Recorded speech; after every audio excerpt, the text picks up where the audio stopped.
साथियों, आज 2 अक्टूबर है और हम महात्मा गांधी का जन्म दिवस सेलिब्रेट कर रहे हैं। साथियों, आज महात्मा गांधी जी का जो पूरा नाम मोहनदास करमचंद गांधी था, उनके विषय में कुछ चर्चा करेंगे। साथियों, मोहनदास करमचंद गांधी का जन्म पश्चिमी भारत में वर्तमान गुजरात के एक तटीय शहर पोरबंदर नामक स्थान पर 2 अक्टूबर सन 1869 को हुआ था।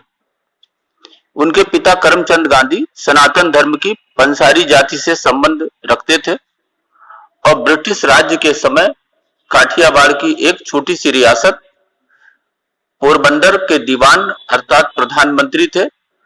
गुजराती भाषा में गांधी का अर्थ है पंसारी, जबकि हिंदी भाषा में गंधी का अर्थ है इत्र फुलेल बेचने वाला, जिसे अंग्रेजी में परफ्यूमर भी कहा जाता है। उनकी माता पुतलीबाई परिणामी वैश्य समुदाय की थी। पुतलीबाई करमचंद की चौथी पत्नी थी। उनकी पहली 3 पत्नियां प्रसव के समय मर गई थी। भक्ति करने वाली माता की देखरेख और उस क्षेत्र की जैन परंपराओं के कारण युवा मोहनदास पर वे प्रभाव प्रारंभ में ही पड़ गए थे, जिसने आगे चलकर महात्मा गांधी के जीवन में महत्वपूर्ण भूमिका निभाई। इन प्रभावों में शामिल थे दुर्बलों में जोश की भावना, शाकाहारी जीवन, आत्मशुद्धि के लिए उपवास तथा विभिन्न जातियों के लोगों के बीच सहिष्णुता। मई 1883 में 13.5 साल की आयु पूर्ण करते हुए उनका विवाह 14 साल की कस्तूरबाई मक्कनजी से कर दिया गया। पत्नी का पहला नाम छोटा करके कस्तूरबा कर दिया गया और उसे लोग प्यार से बा भी कहते थे। यह विवाह उनके माता पिता द्वारा तय किया गया व्यवस्थित बाल विवाह था, जो उस समय उस क्षेत्र में प्रचलित था। लेकिन उस क्षेत्र में यही रीति थी कि किशोर दुल्हन को अपने माता पिता के घर और अपने पति से अलग अधिक समय तक रहना पड़ता था। 1885 में जब गांधी जी 15 वर्ष के थे, तब इनकी पहली संतान ने जन्म लिया, लेकिन वो केवल कुछ दिन ही जीवित रही और इसी साल उनके पिता करमचंद गांधी भी चल बसे। मोहनदास और कस्तूरबा के 4 संतान हुई, जो सभी पुत्र थे, जिनमें हरिलाल गांधी 1888 में, मणिलाल गांधी 1892 में, रामदास गांधी 1897 में और देवदास गांधी 1900 में जन्मे। पोरबंदर से उन्होंने मिडिल और राजकोट से हाई स्कूल किया। दोनों परीक्षाओं में शैक्षणिक स्तर वो एक औसत छात्र रहे। मैट्रिक के बाद की परीक्षा उन्होंने भावनगर के शामलदास कॉलेज से कुछ परेशानी के साथ उत्तीर्ण की। साथियों, मोहनदास करमचंद गांधी, जिनका जन्म 2 अक्टूबर 1869 को हुआ था, उनका निधन 30 जनवरी 1948 को हुआ, जिन्हें महात्मा गांधी के नाम से भी जानते हैं।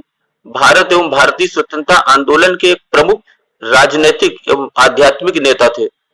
वे सत्याग्रह यानी व्यापक सविनय अवज्ञा के माध्यम से अत्याचार के प्रतिकार के अग्रणी नेता थे।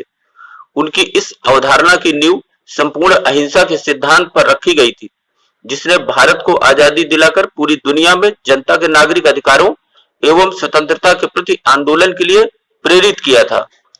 उन्हें दुनिया में आम जनता महात्मा गांधी के नाम से जानती है। संस्कृत भाषा में महात्मा अथवा महान आत्मा एक सम्मान सूचक शब्द है। गांधी जी को महात्मा के नाम से सबसे पहले 1915 में राज्य वैद्य जीवराम कालिदास ने संबोधित किया था। एक अन्य मत के अनुसार स्वामी श्रद्धानंद ने 1915 में महात्मा की उपाधि दी थी। तीसरा मत यह है कि गुरु रविंद्रनाथ टैगोर ने महात्मा गांधी की उपाधि प्रदान की थी 12 अप्रैल 1919 को अपने लेख में। साथियों, उन्हें बापू गुजराती भाषा में बापू यानी पिता के नाम से भी याद किया जाता है। एक मत के अनुसार गांधी जी को बापू संबोधित करने वाले प्रथम व्यक्ति उनके साबरमती आश्रम के शिष्य थे। सुभाष चंद्र बोस ने 6 जुलाई 1944 को रंगून रेडियो से गांधी जी के नाम जारी प्रसारण में उन्हें राष्ट्रपिता कहकर संबोधित करते हुए आजाद हिंद फौज के सैनिकों के लिए उनका आशीर्वाद और शुभकामनाएं मांगी थी। प्रतिवर्ष 2 अक्टूबर को उनका जन्मदिन भारत में गांधी जयंती के रूप में और पूरे विश्व में अंतर्राष्ट्रीय अहिंसा दिवस के नाम से मनाया जाता है। साथियों, इन्हीं शब्दों के साथ अभी के लिए बस इतना ही। धन्यवाद।